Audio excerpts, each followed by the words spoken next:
Hello students, how are you? I hope all of you are fine.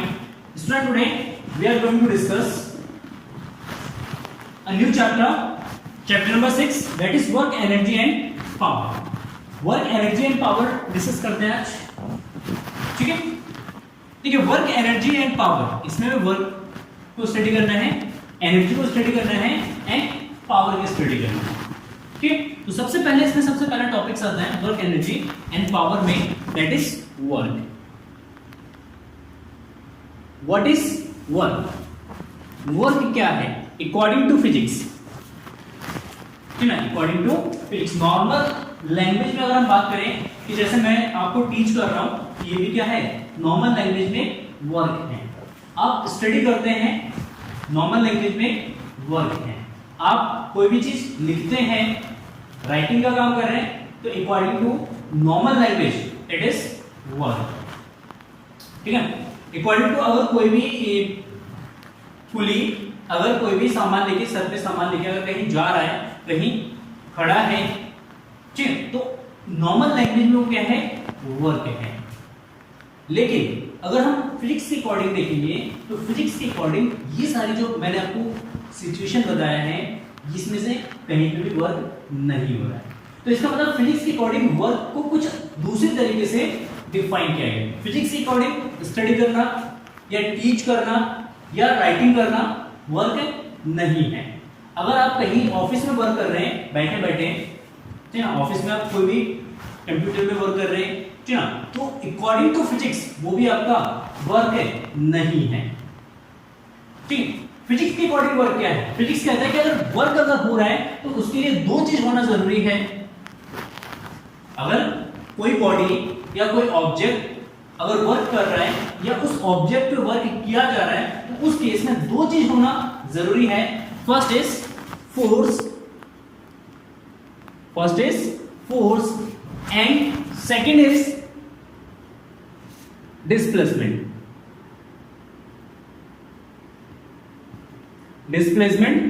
in the direction of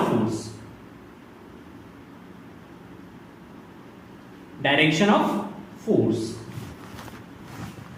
ठीक है, मतलब physics के according अगर work हो रहा है तो उसके लिए दो चीज होना जरूरी है, मस्ट है. दैट इज कि किसी बॉडी पे फोर्स एक्ट होना चाहिए. अगर किसी बॉडी पे फोर्स एक्ट कर रहे हैं या फोर्स एक्ट हो रहा है और उस केस में बॉडी फोर्स के डायरेक्शन में डिस्प्लेस हो रहा है, तो वो जो है हमारे क्या होगा, वर्क होगा.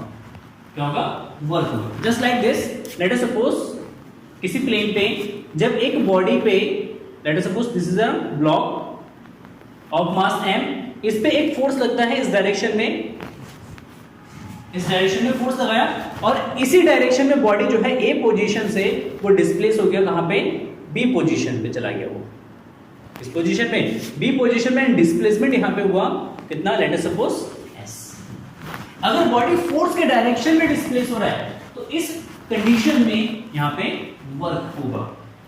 अगर बॉडी फोर्स के डायरेक्शन में डिस्प्लेस नहीं हो रहा है, बॉडी पे हम फोर्स लगा रहे हैं और वो अपने पोजीशन से हिल ही नहीं रहा है, अपने पोजीशन पे ही है, तो उस केस में वर्क नहीं होगा. तो वर्क के लिए फोर्स भी होना चाहिए और डिस्प्लेसमेंट भी होना चाहिए. लेट अस सपोज कि अगर इस ए बॉडी पे हमने फोर्स लगाया और फोर्स के कारण बॉडी हिला ही नहीं, जैसे मैं इस बॉल पे फोर्स लगाता हूं लेकिन मेरे फोर्स से ये बॉल अपनी पोजीशन से डिस्प्लेस ही नहीं होगा, जिसका मतलब वर्क कितना होगा, जीरो.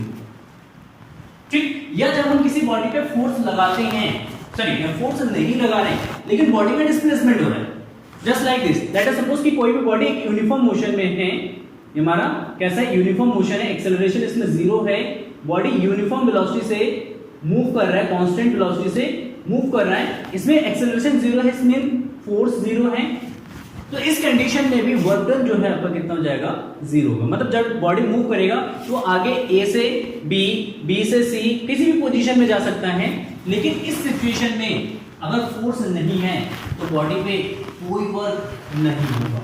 मतलब हमने सिस्टम पे ना तो वर्क किया है और ना ही सिस्टम ने खुद वर्क किया है. जैसे लेट अस सपोज कि अर्थ जो है हमारा ये रोटेट कर रहा है सन के अराउंड, क्या कर रहा है, रोटेट कर रहा है. तो सन का जो मोशन है, या मान लो एक टेरेस्ट्रियल ऑब्जेक्ट जो है, या जो है मान लो स्पेस में कोई ऑब्जेक्ट या सैटेलाइट किसी एक स्ट्रेट पाथ पे मूव कर रहा है, कोई सैटेलाइट स्ट्रेट पाथ पे अगर मूव कर रहा है, उसका वेलोसिटी कांस्टेंट होगा। अगर उसका वेलोसिटी कांस्टेंट है तो क्या करेगा, मूव करेगा। वेलोसिटी कांस्टेंट है तो फोर्स जीरो होगा उस पे। फोर्स जीरो है सैटेलाइट पे, तो सैटेलाइट पे जो हम वर्क कर रहे हैं वो कितना होगा, जीरो होगा, या सैटेलाइट ने जो वर्क किया है वो कितना होगा, जीरो। क्लियर है? तो इसका मतलब अगर फोर्स जीरो है वर्क जीरो होगा, डिस्प्लेसमेंट जीरो है तो वर्क जीरो होगा। वर्क अगर होता है तो उस कंडीशन में फोर्स भी लगना चाहिए और फोर्स के साथ साथ बॉडी में डिस्प्लेसमेंट भी होना चाहिए, बॉडी डिस्प्लेस भी होना चाहिए, तब जाके आपका वर्क होगा। अदरवाइज फिजिक्स अकॉर्डिंग ये सारी सिचुएशन में वर्क है नहीं होगा, वॉल्यूम कितना होगा, zero. So now work is defined as, work is said to be done whenever a force is applied on an object and object is displaced in the direction of force, then we can say work is done। तो हम कह सकते हैं कि work जो है वो हुआ है। तो force work is said to be done, work is said to be done, said to be done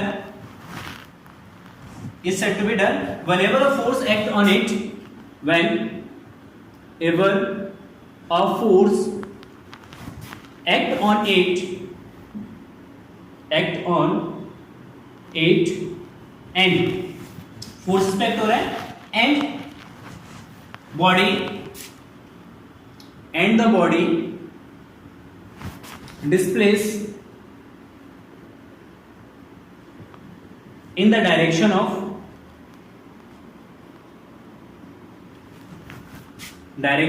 force, body displace in the direction of force। ठीक है ना, फोर्स के डायरेक्शन में क्या होना चाहिए, बॉडी डिस्प्लेस होना चाहिए, तभी जाके आपका क्या होगा, वर्क होगा, अदरवाइज वर्क नहीं होगा। ठीक है, तो इसलिए वर्क जो है वो डिपेंड करता है दो फैक्टर्स पे, एक फोर्स पे कि फोर्स एक्ट होना चाहिए, फिर फोर्स नॉन जीरो होना चाहिए, एंड सेकंड डिस्प्लेसमेंट होना चाहिए किसके डायरेक्शन में, फोर्स के डायरेक्शन में डिस्प्लेसमेंट होना चाहिए। अगर फोर्स के परपेंडिकुलर डायरेक्शन में फोर्स अगर डिस्प्लेसमेंट हो रहा है, फोर्स हम लगा रहे हैं इस डायरेक्शन में, बॉडी जा रहा है ऊपर, तो उस केस में भी वर्क डन नहीं होगा। ठीक है, so now work done by a constant force, work done by a constant force, constant force मतलब कांस्टेंट फोर्स से वर्क डन कितना होगा, then work is equal to, it is a product of, या इसको लिखते हैं work is defined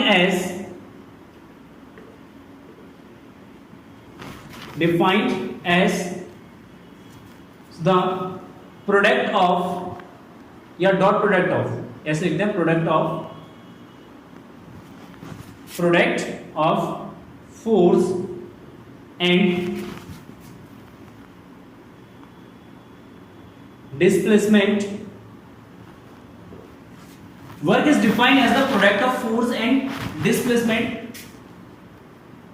in the direction of force, in the direction of force, मतलब force के डायरेक्शन में क्या होना चाहिए, डिस्प्लेसमेंट होना चाहिए। So now force work W is equal to, it is defined, इसकी डेफिनेशन हो जाएगा, W को रिप्रेजेंट, वर्क को रिप्रेजेंट करता है W से, so now W is equal to force into displacement, force into displacement, मतलब जो वर्क है वो प्रोपोर्शनल होता है फोर्स के, एंड वर्क जो है प्रोपोर्शनल होता है डिस्प्लेसमेंट के। So now work is equal to force into displacement. So now W is equal to F into S, constant force है, सेम डायरेक्शन में फोर्स एक्ट कर रहा है। लेट अस सपोज बॉडी यहां पे है ए पोजीशन में एक बॉडी है, ये हॉरिजॉन्टल प्लेन है, इस पे फोर्स लगा इस डायरेक्शन में, constant force, body A position से डिस्प्लेस हुआ, बॉडी कहां पे, बी पोजीशन पे, डिस्प्लेसमेंट हुआ इसका S। So in this situation work is done, W is equal to F dot S। Unit of work is equal to joule, unit of work is joule. ठीक है, work की जो unit है वो joule है, it is a CGS unit of work, and SI unit of work, ऐसा unit है joule, and CGS unit is अर्ग, ERG, अर्ग। देखिए जो हमने चैप्टर फर्स्ट डायमेंशन एनालिसिस में हमने डिस्कस किया था जूल एंड अर्ग में कन्वर्जन्स, कि जूल को किस तरीके से अर्ग में कन्वर्ट करते हैं, अर्ग को किस तरीके से जूल में कन्वर्ट करते हैं। तो अर्ग is a CGS unit of work and joule is a SI unit of work, and work is a scalar quantity, it is a scalar quantity, scalar quantity. जो आपका वर्क है स्केलर क्वांटिटी है, इसमें केवल मैग्नीट्यूड का important होता है, direction का इंपॉर्टेंस यहां पे नहीं। So let us suppose next case when theta is angle between force and displacement.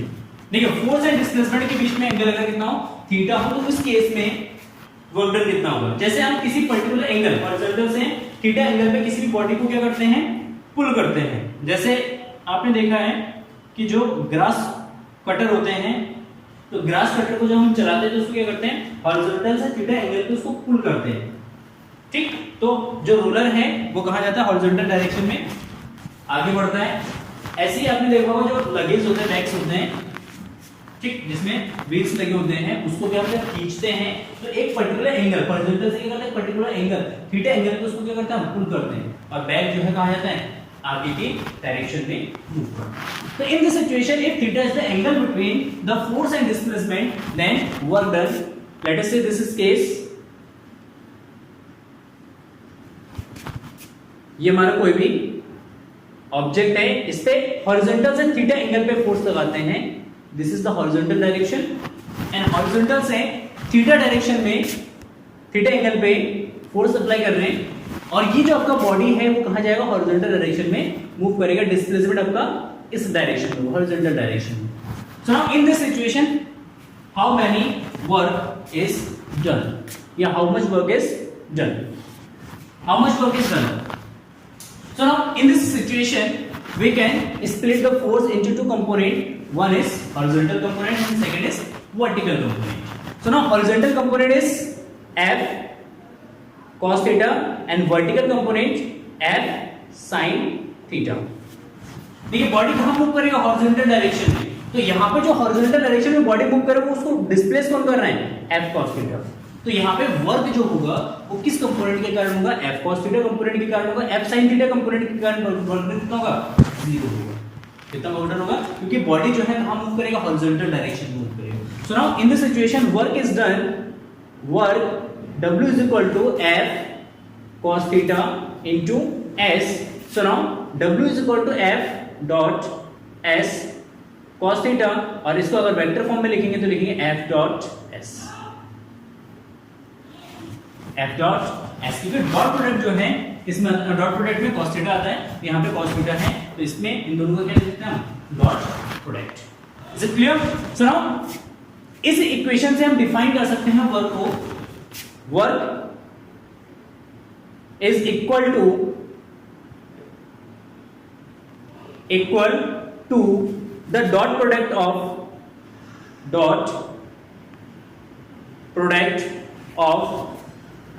force and displacement.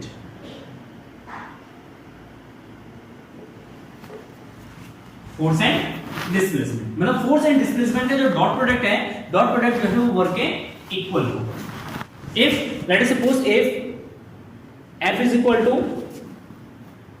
To F के कंपोनेंट्स है, लेट अस सपोज F के x y and z components हैं, F vector is equal to F1 या fx i cap plus fy j cap plus fz k cap, and displacement is s is equal to x i cap plus y j cap plus z k cap, then work is equal to f dot s। जब इन दोनों co dot product करेंगे तो i का product होता है जे का product होगा and के कंपोनेंट का प्रोडक्ट होगा।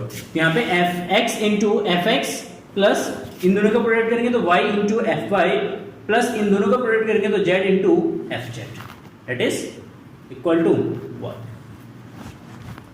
इस तरीके से हम वर्क को क्या कर सकते हैं, कैलकुलेट कर सकते हैं अगर force and displacement vector form में दे रखे हो। Clear? So now next is types of work. Types of work, कितने टाइप्स के वर्क होते हैं? तो there are two types of work, first is positive work and second is negative work. First is positive work and second is negative work. Positive works mean देखिए W is equal to F S cos theta, W is equal to F S cos theta. So now first is positive work. Positive work, positive work when theta is equal to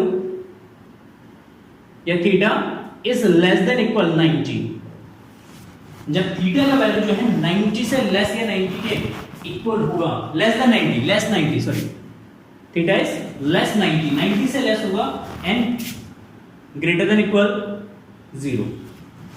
तो इस situation में जो f cos theta होगा आपका, cos theta is equal to positive, cos theta कितना होगा, positive होगा। अगर cos थीटा पॉजिटिव है then work is equal to F dot S, या वर्क जो है हमारा क्या होगा, पॉजिटिव होगा। It means let us suppose कि अगर इस ये वाला सिचुएशन है, इस वाले सिचुएशन में कि हम जिस डायरेक्शन में फोर्स लगा रहे हैं बॉडी उसी डायरेक्शन में मूव कर रहा है। हम जिस बॉडी, अगर किसी बॉडी में अगर इस डायरेक्शन में फोर्स लगा रहे हैं और डिस्प्लेसमेंट भी इसी डायरेक्शन में हो रहा है, सो नाउ अगर यहाँ पे ये वाला सिचुएशन है कि theta is equal to 0 degree then cos 0 is equal to 1 and cos 0 1 है तो w is equal to f dot s। तो ये जो सिचुएशन होगा, इस सिचुएशन में वर्क जो है आपका कैसा होगा, पॉजिटिव। इसका मतलब है कि जिस डायरेक्शन में फोर्स लगा रहे हैं बॉडी उसी डायरेक्शन में डिस्प्लेस हो रहा है तो आपका वर्क डन जो है कैसा होगा, पॉजिटिव होगा। या जो हम फोर्स अप्लाई कर रहे हैं किसी बॉडी पे, अगर किसी सर्टेन एंगल थीटा पे अप्लाई कर रहे हैं and theta is equal to, theta का जो लिमिटेशन है, अगर हम थीटा को लिमिट करें 90 एंड 0 के बीच में तो वर्क डन कैसा होगा हमारा, पॉजिटिव होगा। Second case negative work. Negative work दोनों के एग्जांपल भी बताऊंगा मैं आपको, पॉजिटिव वर्क कब होता है, नेगेटिव वर्क कब होगा, एग्जांपल से बताऊंगा। लेकिन when theta is equal to less than 180 what, greater than 90 degree या 180 के इक्वल, ठीक है। अगर थीटा का वैल्यू 90 से ग्रेटर है लेकिन 180 के इक्वल या 180 से लेस है तो इस सिचुएशन में थीटा जो है सेकंड क्वाड्रेंट में आएगा एंड सेकंड क्वाड्रेंट में cos थीटा का जो वैल्यू होगा वो आपका नेगेटिव होगा। If cos theta is negative then work is equal to negative. तो इस सिचुएशन में वर्क जो है वो हमारा क्या होगा, नेगेटिव होगा। इसका मतलब है कि अगर हम बॉडी, किसी भी बॉडी पे 180 डिग्री पे अगर फोर्स लगा रहे हैं, let us see like this, body पे इस डायरेक्शन में फोर्स लगा रहे हैं और बॉडी इस डायरेक्शन में डिस्प्लेस हो रहा है, बॉडी इस डायरेक्शन में डिस्प्लेस हो रहा है। तो इस सिचुएशन में फोर्स एंड डिस्प्लेसमेंट के बीच में जो एंगल है theta is equal to 180, theta is equal to 180, then cos 180 is equal to -1. If cos 180 is equal to -1 then w is equal to is what, minus f dot s। तो इस situation में work जो है आपका कैसा होगा, negative work होगा, ठीक है।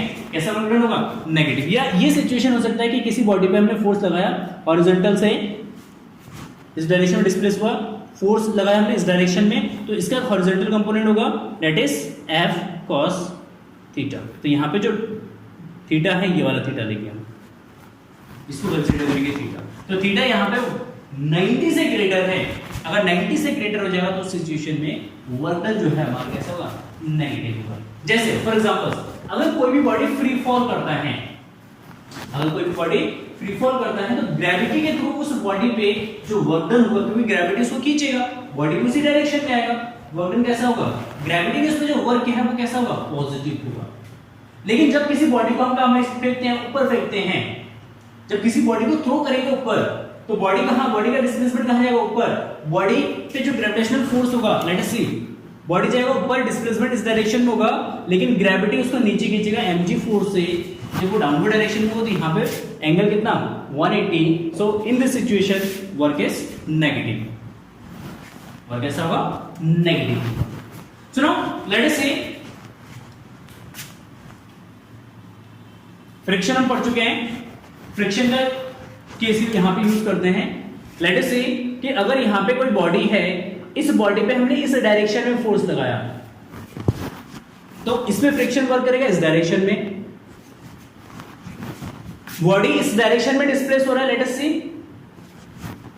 तो इस सिचुएशन में जो अप्लाइड फोर्स है, अप्लाइड फोर्स के द्वारा जो वर्क किया जाएगा या वर्क डन जो होगा अप्लाइड फोर्स के through, that is positive work, क्योंकि फोर्स के डायरेक्शन में डिस्प्लेसमेंट हो रहा है। लेकिन in this problem work done by the frictional force, क्योंकि फ्रिक्शनल फोर्स क्या है, डिस्प्लेसमेंट के अपोजिट डायरेक्शन में। तो यहां पे जो फ्रिक्शन फोर्स के थ्रू जो वर्क डन किया जाएगा वो वर्क डन जो है आपका नेगेटिव होगा।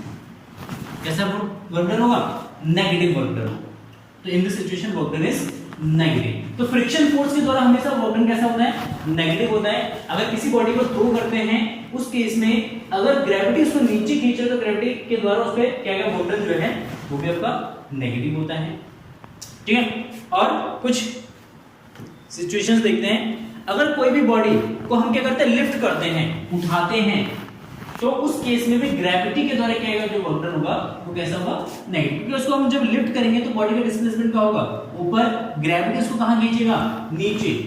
तो डिस्प्लेसमेंट ऊपर, gravity force, gravitational force downward direction में, तो दोनों क्या होगा, एक दूसरे से 180 डिग्री के एंगल पे। तो उस सिचुएशन में वर्क डन कैसा होगा, आपका नेगेटिव होगा, ठीक है, क्लियर है। ऐसे ही अगर लेट अस सपोज कि अगर दो चार्ज पार्टिकल हैं, this is a positive Q charge, this is a positive, ये Q1 और ये Q2, तो इन दोनों चार्ज पार्टिकल के बीच में जो फोर्स लगेगा वो कैसा होगा, रिपल्सिव फोर्स होगा। रिपल्सिव फोर्स मतलब ये वाला चार्ज पार्टिकल इसको इस डायरेक्शन में धकेलेगा, इसको इस डायरेक्शन में रिपल करेगा इसको। लेट अस सपोज ए चार्ज को हम ले जाते हैं इसको Q1 की तरफ, डिस्प्लेसमेंट इसका इस डायरेक्शन में है। तो इस सिचुएशन में अगर इस ए चार्ज पार्टिकल को अगर Q1 चार्ज की तरफ ले जाते हैं या B पार्टिकल की तरफ ले जाते हैं, तो इस सिचुएशन में रिपल्सिव फोर्स के थ्रू जो वर्क डन होगा वो कैसा होगा, नेगेटिव। किसके द्वारा, रिपल्सिव फोर्स के थ्रू, और हम जो वर्क करेंगे वो पॉजिटिव, ठीक है, क्लियर है। तो ये हमारा कंडीशंस है कि किस सिचुएशन में वर्क आपका पॉजिटिव होगा, किस सिचुएशन में वर्क आपका नेगेटिव होगा। सो now next is zero work. Next is zero work. देखिए जीरो वर्क का भी कॉन्सेप्ट है फिजिक्स में। जीरो वर्क कब होगा, zero work done when force and displacement are mutually perpendicular to each other. जब एक दूसरे के नॉर्मल होंगे, फोर्स और डिस्प्लेसमेंट अगर एक दूसरे के नॉर्मल है, तो इस केस में वर्क डन जो है आपका कैसा होगा, नेगेटिव होगा, negative work done.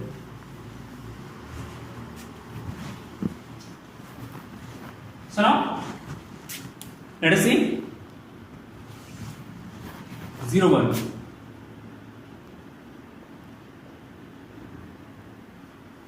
Zero work की कंडीशन है, फर्स्ट कंडीशन है if theta is equal to 0, sorry theta is equal to 90, theta is equal to 90 degree, then cos 90 is equal to 0। If cos 90 is equal to 0 then work is equal to 0, क्योंकि work cos पे depend करता है, and cos 0 होगा तो work क्या हो जाएगा, 0 हो जाएगा। Second case if force is equal to 0 then work is equal to 0। If third case में if displacement is equal to 0 then work is equal to 0। मतलब तीन सिचुएशन में आपका वर्क जो है वो 0 हो सकता है। फर्स्ट केस में जब थीटा 90 डिग्री हो फोर्स एंड डिस्प्लेसमेंट के बीच में, लाइक दिस, कि कोई भी ब्लॉक है, ये इस डायरेक्शन में डिस्प्लेस हो रहा है, फोर्स इस पे इस डायरेक्शन में लग रहा है, तो इस सिचुएशन में ये जो है 90 डिग्री के एंगल पे होगा, तो यहाँ पे वर्क डन कितना होगा 0। किसी बॉडी पे फोर्स ही अप्लाई नहीं कर रहे हैं, या तो वो यूनिफॉर्म मोशन में है या रेस्ट में है, तो इस सिचुएशन में उसका वर्क डन कितना होगा 0 होगा। किसी बॉडी पे हमने फोर्स अप्लाई किया, उसको मूव करने की कोशिश की, लेकिन बॉडी मूव नहीं हुआ, तो उस सिचुएशन में भी आपका वर्क डन कितना होगा 0। देखिए हम इस पे डिस्कस करते हैं कि थीटा इज इक्वल टू 90 पे का वर्क डन 0 होता है। इसके एग्जांपल्स क्या हैं? जस्ट लाइक दिस, हम किसी भी बॉडी को हॉरिजॉन्टली मूव करते हैं ग्राउंड से सर्टेन हाइट पे, दिस इज ग्राउंड, इस सर्टेन हाइट पे है ऑब्जेक्ट हमारा, late us suppose h height पे है, और इसको हॉरिजॉन्टली हम मूव करते हैं। इसको क्या करेंगे? हॉरिजॉन्टली मूव करेंगे। तो हॉरिजॉन्टली जब इसको मूव करेंगे तो हर एक पॉइंट पे इसकी जो ग्रेविटी है वो वर्क करेगा डाउनवर्ड डायरेक्शन में। सो ग्रेविटी एंड डिस्प्लेसमेंट के बीच यहाँ पे जो एंगल बनेगा कितना होगा 0 होगा। तो इस सिचुएशन में ग्रेविटी के थ्रू जो वर्क डन होगा वो कितना जाएगा 0 हो जाएगा। ठीक है, जैसे किसी एक हॉरिजॉन्टल प्लेटफॉर्म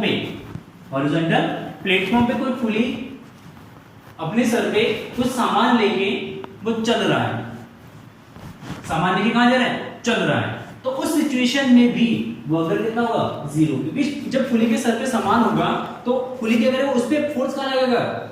ऊपर, अपवर्ड डायरेक्शन में। डिस्प्लेसमेंट का होगा हॉरिजॉन्टली, तो फोर्स कहां होगा? जैसे सामान रखा है तो इसमें फोर्स इस डायरेक्शन में होगा, डिस्प्लेसमेंट हॉरिजॉन्टल होगा, एंगल यहां पे 90, तो उस सिचुएशन में भी वर्क डन कितना होगा 0 होगा अकॉर्डिंग टू फिजिक्स। मतलब पुली ने कितना वर्क किया 0, पैसा मत दो, है कि नहीं है? मुझसे कहना है कि भाई देख तूने वर्क किया 0 अकॉर्डिंग टू फिजिक्स, पैसा तो कुछ भी नहीं बनता है, ठीक है? लेकिन ऐसा मत करना, बेचारे के पेट पे लात मत मारना, ठीक है? दूसरी चीज नेक्स्ट है, अगर कोई भी बॉडी एक सर्कुलर पाथ पे मूव कर रहा है, लेट अस सपोज यहां से चलना स्टार्ट किया, तो इस पॉइंट पे जो बॉडी पे जो फोर्स लगेगा वो एक सेंटीमीटर फोर्स लगता है toward the centre, and body will be displaced in this direction. Tangentially move करेगा बॉडी, जब टेंजेंशियली मूव करेगा फोर्स अंदर है, डिस्प्लेसमेंट इस डायरेक्शन में है, एंगल 90, तो इस सिचुएशन में जो आपका सेंटीमीटर फोर्स ने जो वर्क किया है दैट इज 0। तो सेंटीमीटर फोर्स के थ्रू हमेशा वर्क डन कितना होता है 0 होता है। अगर कोई भी बॉडी सर्कुलर ऑर्बिट पे मूव कर रहा है तो वर्क डन हमेशा 0 होता है, ठीक है? लेट अस सी, अगर कोई भी एक मैग्नेटिक फील्ड है, इस मैग्नेटिक फील्ड में कोई एक चार्ज पार्टिकल जब मूव करता है तो वो सर्कुलर पाथ पे मूव करता है, इसमें सर्कुलर पाथ पे मूव करता है, और इस पोजीशन में, इस कंडीशन में फोर्स भी इसमें परपेंडिकुलर लगता है। और क्लास प्लस में पढ़ेंगे, मैं बस एग्जांपल बता रहा हूं कि मैग्नेटिक फोर्स के द्वारा भी किसी चार्ज पार्टिकल पे क्या क्या जो वर्क डन होता है वो कितना है 0। तो मैग्नेटिक फील्ड कभी भी किसी भी चार्ज ऑब्जेक्ट पे कभी भी फोर्स तो लगाता है लेकिन कभी भी वर्क नहीं करता, वर्क डन हमेशा कितना होता है 0 होता है, क्योंकि फोर्स जो है क्या होता है परपेंडिकुलर होता है। आपने क्लास 10 में पढ़ा होगा कि अगर एक जो है करंट यानी कंडक्टर किसी एक्सटर्नल मैग्नेटिक फील्ड में होता है तो परपेंडिकुलर डायरेक्शन में क्या लगाता है फोर्स लगाता है। फ्लेमिंग्स लेफ्ट हैंड रूल्स आपने लगाया होगा वहां पे, तो यहां पे भी फोर्स क्या होता है परपेंडिकुलर डायरेक्शन में लगता है, डिस्प्लेसमेंट हॉरिजॉन्टली होता है या उसका टेंजेंशियली होता है, तो इस केस में वर्क डन कितना होता है 0 होता है। तो this is called an work done 0, this is 0 work. Clear? So now next,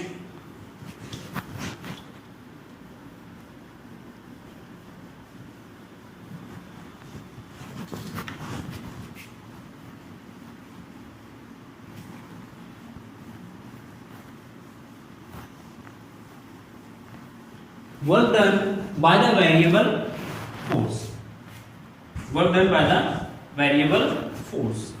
और वेरिएबल फोर्स की अगर बात करें, वेरिएबल फोर्स से कितना वर्क डन होगा, दैट इज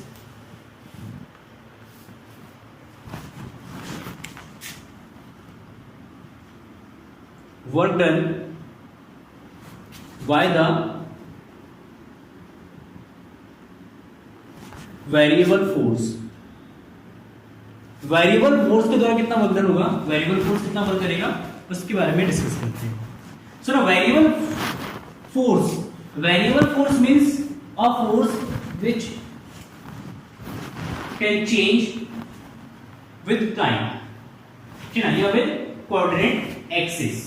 अगर कोई भी फोर्स टाइम के रिस्पेक्ट में या किसी अदर कोऑर्डिनेट या किसी फ्रेम ऑफ रेफरेंस के अकॉर्डिंग अगर चेंज हो रहा है that is called variable force. तो वेरिएबल फोर्स के थ्रू वर्क डन कैसे निकालेंगे? तो जब किसी बॉडी पे वेरिएबल फोर्स एक्ट करता है तो उस सिचुएशन में सबसे पहले एक छोटा सा डिस्प्लेसमेंट निकालते हैं। छोटे से डिस्प्लेसमेंट को निकालने के बाद उसको क्या करेंगे? एड अप कर दिया जाता है। उसको क्या कर दिया जाता है? एड अप कर दिया जाता है। ठीक है, सुनो, let a variable force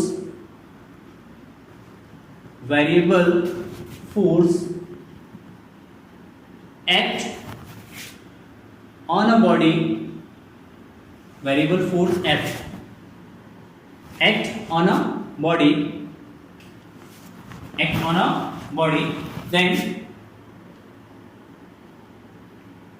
then let us suppose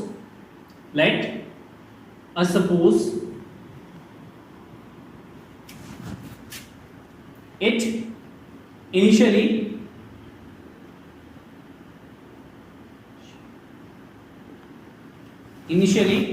it displays the body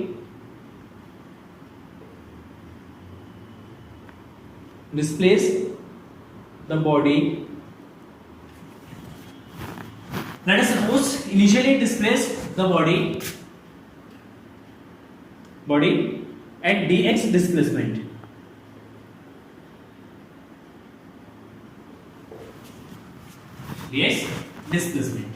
Let us suppose कि एक बॉडी है यहां पे, ठीक है, इस पोजीशन में एक बॉडी है। इस बॉडी पे हमने एक इनिशियली एक क्या लगाया? फोर्स लगाया। तो जब इनिशियली फोर्स लगाएंगे तो इनिशियली लेट अस सपोज कि इसने थोड़ा सा डिस्प्लेसमेंट किया। पहले ए पे था, ए से बॉडी कहां पे आ गया? बी पे। कितना डिस्प्लेसमेंट हुआ? Late us suppose delta x का डिस्प्लेसमेंट हुआ या डी एक्स का डिस्प्लेसमेंट हुआ। फिर इस बॉडी को यहां से कहां पे ले जाना है? इसको ले जाना है इस पोजीशन सी पे। तो इस कंडीशन में मैं टोटल वर्क डन कैलकुलेट करना होगा। तो इनिशियली सबसे पहले छोटा सा डिस्प्लेसमेंट करते हैं। तो छोटा सा डिस्प्लेसमेंट करने में कितना वर्क होगा? स्मॉल सा वर्क डन होगा, ठीक है। देन वर्क डन एक छोटा सा मतलब स्मॉल वर्क डन होगा, that is dw is equal to f dot dx। कितना होगा? f dot dx। अच्छा, अब ये f डॉट dx हो गया, छोटा सा वर्क डन हो गया। सुनो, net work done to move a body from its initial position to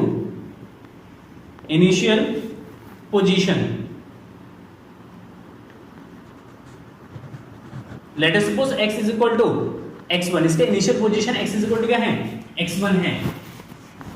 initial position to final position मतलब इसको इनिशियल पोजीशन से इसको फाइनल पोजीशन तक मूव करने के लिए फाइनल पोजीशन क्या है? Let us suppose x is equal to x2। So now net work done to move a body from its initial position to final position is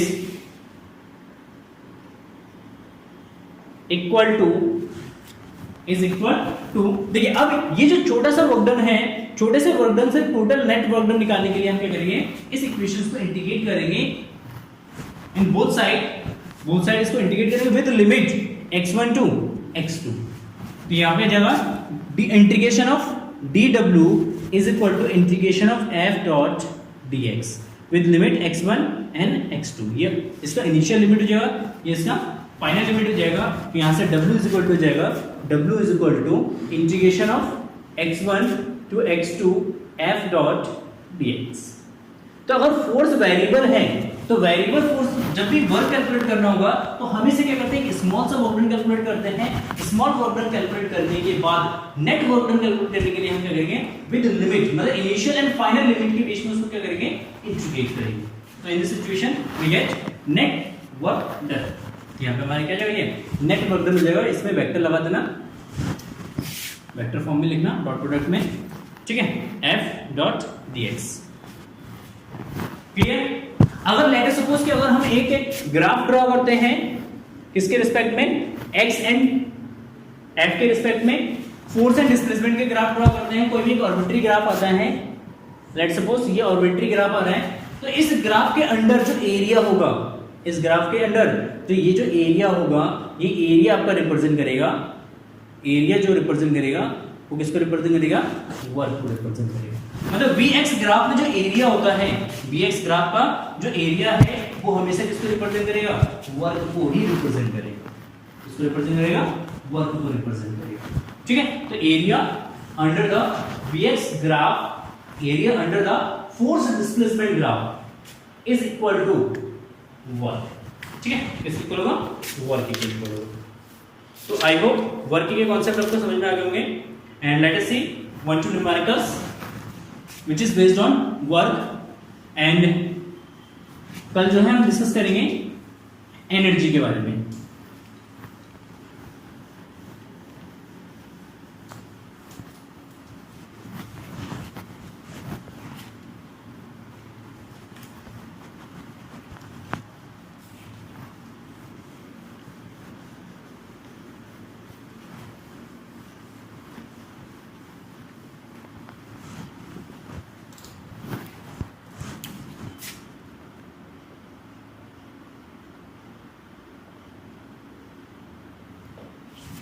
numericals, ठीक है, सुनो। Let us see a force F is equal to I plus 5j I cap plus 5j cap plus 7k cap are act on a particle and displace it through S is equal to 6 I cap plus 9k cap. Calculate the work done if the force is in Newton and displacement is in meter. Very simple question. Force F is equal to given as I cap plus 5 J cap plus 7 K cap. 5 J cap plus 7 K cap. And S is equal to displacement is equal to 6 I cap plus 9 K cap. I cap minus plus 9 K cap, and calculate the work done. Work done calculate करना है, then work W is equal to F dot S. F और S का क्या होता है, dot product. So now I cap plus 5 J cap plus 7 K cap dot 6 I cap plus 9 K cap। So now इनके आपस में क्या करेंगे, हम डॉट प्रोडक्ट करेंगे, तो 6 into 1 6 into 1 प्लस, देखिए यहाँ पे J मिसिंग है तो ये J का टर्म्स हो जाएगा 0, एंड K into K की मल्टीप्लाई करेंगे, दैट इज 7 into 9, तो 6 प्लस 7 9 जा 63, तो इसको ऐड करेंगे, एट इज 69 जूल, क्योंकि फोर्स आपका न्यूटन में दे रखा है, डिस्प्लेसमेंट आपका मीटर में दे रखा है। देन वर्क इज जूल, क्या जाएगा, जूल हो जाएगा। Let us see next question.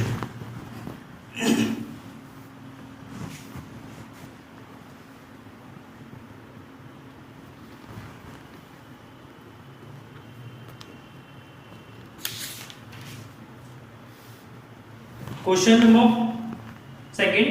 A gardener push a lawn roller through a distance of 20 meter. If he applies a force of 20 kg weight in the direction inclined at 60 degree to the ground, find the work done by him. Take G is equal to 9.8 metre पर second. मतलब एक जो का gardener है, माली है, वो एक roller को क्या करता है, पुश करता है, रोलर को क्या करता है, पुश करता है, एंड उसको 20 मीटर डिस्प्लेस करता है। ही applies a force of 20 kg weight. 20 kg weight, kg weight भी आपका क्या है, फोर्स का फोर्स का यूनिट है kg वेट। तो kg वेट को हमेशा हम कन्वर्ट कर लेते हैं न्यूटन में, तो न्यूटन में कन्वर्ट करने के लिए इसको 9.8 से मल्टीप्लाई करते हैं। ठीक, in this direction of incline at 60 degree, angle देगा 60 डिग्री, तो theta is equal to 60 degree and force is equal to 20 kg weight. तो kg वेट को न्यूटन में कन्वर्ट करने के लिए इसको हम क्या करेंगे, 9.8 से g के वैल्यू से किसकी वैल्यू से, जी की वैल्यू से उसकी मल्टीप्लाई करते हैं, 9.8 से मल्टीप्लाई करेंगे, दैट इज न्यूटन में कन्वर्ट हो जाएगा ये, तो मल्टीप्लाई करेंगे तो 86 एंड 18 190 0 1 प्लस बाय डेसिमल है, तो यहाँ पे जो 196 न्यूटन फोर्स लगा रहे हैं कितने एंगल पे, 60 डिग्री के एंगल पे, एंड डिस्प्लेस करता है बॉडी को 20 metre. Then work done W is equal to Fs cos 60. Fs cos 60. So now Fs F 196 into S 20 into cos 60 1 by 2 divide करेंगे तो 10, तो मल्टीप्लाई 1960 जूल। तो जो आपका वर्क डन हो जाएगा वो कितना जाएगा 1960 जूल, इतना वर्क डन उसको करना पड़ेगा।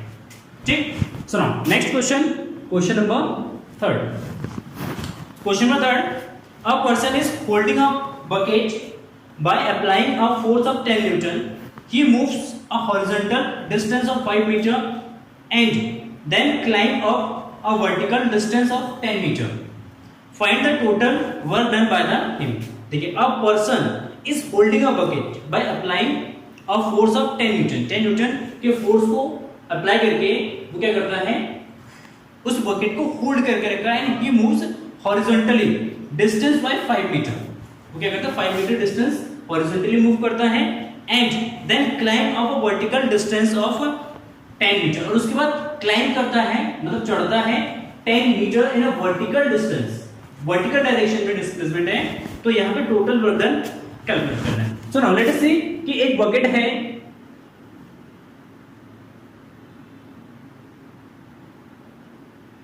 इस बकेट को सबसे पहले ऊपर एक फोर्स लगा रहा है, इसको होल्ड करके रखा है किसी एक पर्सन ने, ठीक है, 10 न्यूटन के फोर्स से।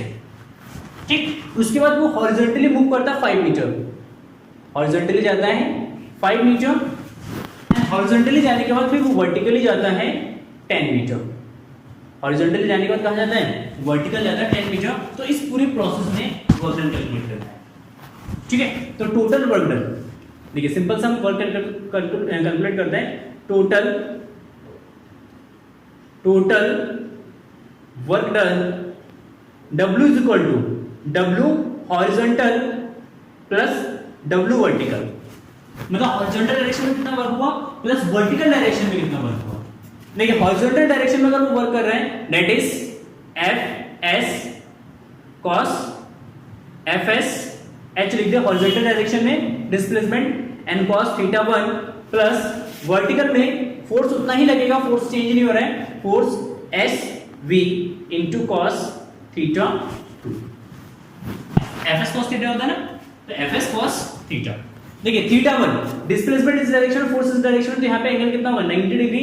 यहाँ पे फोर्स ऊपर है 10 न्यूटन एंड डिस्प्लेसमेंट भी इस डायरेक्शन में है, तो θ2 एंगल कितना होगा यहाँ पे 0, एंड θ1 एंगल यहाँ पे कितना है 90 डिग्री का। तो ये जगह θ1 is equal to 90, then Fsh force का वैल्यू रख दो ना, 10 into 5 into cos 90 प्लस 10 into 10 into cos 0।